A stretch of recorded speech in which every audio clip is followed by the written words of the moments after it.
Welcome dear learner. आज हम कक्षा 6 में जो पाठ दिया गया है 4 हार की जीत, जो कि एक कहानी है, उसका सारांश जानेंगे।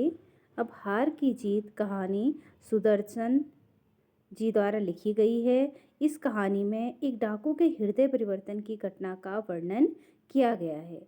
अब उस डाकू का हृदय परिवर्तन जो उस कहानी के मुख्य पात्र हैं बाबा भारती जी किस प्रकार करते हैं, ये हम देखेंगे। तो आइए कहानी शुरू करते हैं। अब कहानी में जो बाबा भारती जी हैं उनके पास एक बहुत ही सुंदर घोड़ा है जिसका नाम उन्होंने सुल्तान रखा हुआ है।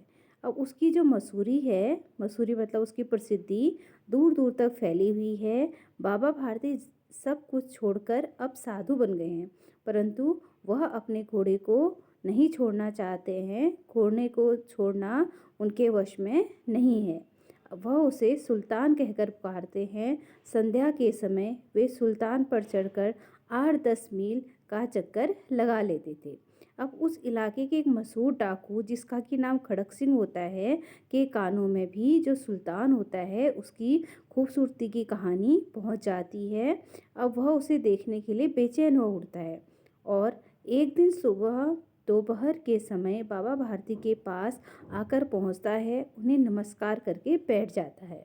बाबा भारती ने उससे पूछा कि कहो खड़क सिंह, क्या हाल है, इधर कैसे आना हुआ। खड़क सिंह ने कहा कि आपकी कृपा है, सुल्तान को देखने की चाह मुझे यहाँ खींच लाई। इस पर बाबा भारती ने उत्तर दिया कि सचमुच घोड़ा बांका है। अब यहाँ पे बांका शब्द आया, इसका अर्थ है सुंदर।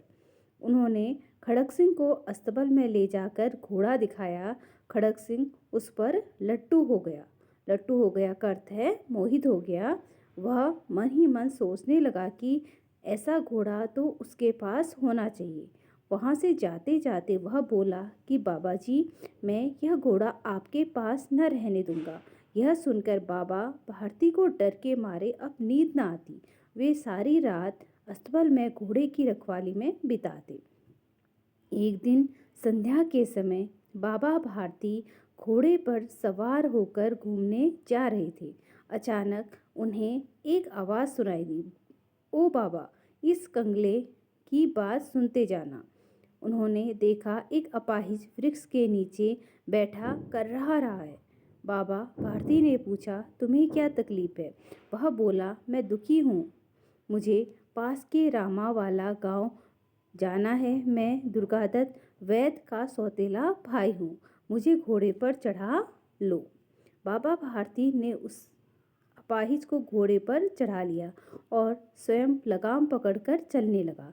अचानक लगाम को झटका लगा और लगाम उसके हाथों से छूट गई। अपाहिज घोड़े पर तनकर बैठ गया। अपाहिज के भेष में वह खड़क सिंह डाकू था। बाबा भारती के मुंह से चीख निकल गई। बाबा भारती थोड़ी देर चुप रहने के बाद चिल्लाकर बोले, खड़क सिंह, मेरी बात सुनते जाओ। वह कहने लगा, बाबा जी, अब घोड़ा न दूंगा। बाबा भारती बोले, घोड़े की बात छोड़ो, अब मैं घोड़े के बारे में कुछ न कहूँगा। मेरी एक प्रार्थना है कि इस घटना के बारे में किसी से कुछ न कहना, क्योंकि लोगों को यदि इस घटना का पता चल गया तो वे किसी दीनहीन गरीब पर विश्वास न करेंगे। बाबा भारती सुल्तान की ओर से मुँह मोड़कर ऐसे चले गए मानो उनके साथ उसका कोई संबंध न था। बाबा जी के उक्त शब्द खड़क सिंह के कानों में गुजरते रहे। एक रात खड़क सिंह घोड़ा लेकर बाबा भारती के मंदिर में पहुंचा। चारों ओर खामोशी थी। अस्तबल का फाटक खुला था। उसने सुल्तान को वहां बांध दिया और फाटक बंद करके चल दिया। उसकी आंखों से पश्चाताप के आंसू बह रहे थे। रात के आखिरी पहर में बाबा भारती स्नान आदि के बाद अचानक ही अस्तबल की ओर चल दिए, पर फाटक पर पहुंचकर उन्हें वहां सुल्तान के न होने की बात याद आई तो उनके पैर स्वयं रुक गए। तभी उन्हें अस्तबल से सुल्तान के हिनहिनाने की आवाज़ सुनाई दी। वे प्रसन्नता से दौड़ते हुए अंदर आए। सुल्तान से ऐसे लिपट गए जैसे कोई पिता अपने बिछड़े हुए बेटे से मिल रहा हो। बोले, अब कोई गरीब की सहायता से मुँह न मोड़ेगा। अब यहाँ पे मैं आपको हार की जीत कहानी के जो लेखक हैं उनके बारे में कुछ बताऊंगी।